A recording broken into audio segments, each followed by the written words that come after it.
Ranunculus, and it takes about 3 to 4 weeks for it to dry, depending on the weather. This one is Royal Velvet. It makes great decorative bunches. It's also an English lavender. And just to show you the difference, this is the French lavender that we hold the stem. There are two what we call chimney brushes in there that rotate around. When you stick this in between the brushes, it pulls the bud off, and the bunches look like this. So we take these, throw them back out on our field, mulch them into the ground, and that anything that helps lavender to drain better is good for lavender. Also called grosso. It's also pinching lavender.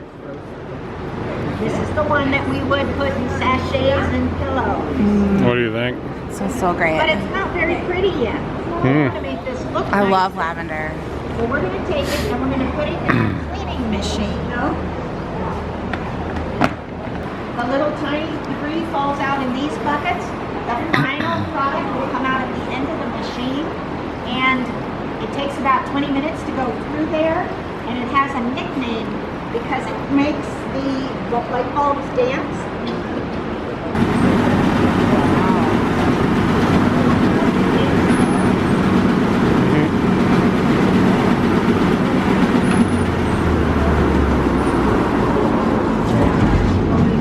So you got to smell the French lavender. This is the English. If you take the bucket, take a pinch out of there and pass it on to your neighbor if they want to do it. Otherwise, you just pass it along. Once it's gone through there a couple times, it looks like this. Instead of having sticks and leaves and those kinds of things in it, it's nice and clean. Yeah, what's that stuff smell like? Ready to cook with. It's soft. Because we would like to use this English It's purpler. More purple. I don't know, my fingers are contaminated. Yeah, mine's not. It's a working farm and we got to do our work. You just pinch it? Oh my gosh. Well, that was what the blade Pinch more of the it. post right there. It's soft. You gotta really smush it. Hand cut. We don't have anyone cutting right now, and we have 2 ways to cut it. Oh yeah, that's better. That we use for making oil, and then we do have a hand cut slice on the No? post right there. Thank you. Can you turn this around? We put water in the bottom of the kettle. There's a plate in there with holes in it, like your steaming vegetable basket.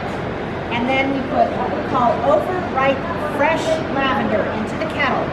So this is after it's all bloomed out. It's not very pretty anymore, and it has the most amount of oil in the little buds that are left on the stems. So within 48 hours of cutting, which I mentioned is done with a sickle. Actually, no, this one we can use a machine. We just purchased a machine that actually. All right, here we go. Laura's making us some lunch, but what did you think of the lavender farms? It was a surprise to me that they had such a plethora of lavender farms out here. I did not know that was a thing. And I love lavender, and so I thought it was super cool little pit stop we made because it's actually their festival right now. It's not what it normally is because of COVID and stuff. But yeah, I thought it was super cool and very fragrant, and they were selling some soaps and oils and homemade lotions and stuff with their products, and overall I thought it was fun. Yep, good stop. Yeah, good little detour. Yeah, you're too far. You need to be like in the row above them. Or in front of them. Here's Laura in some lavender field.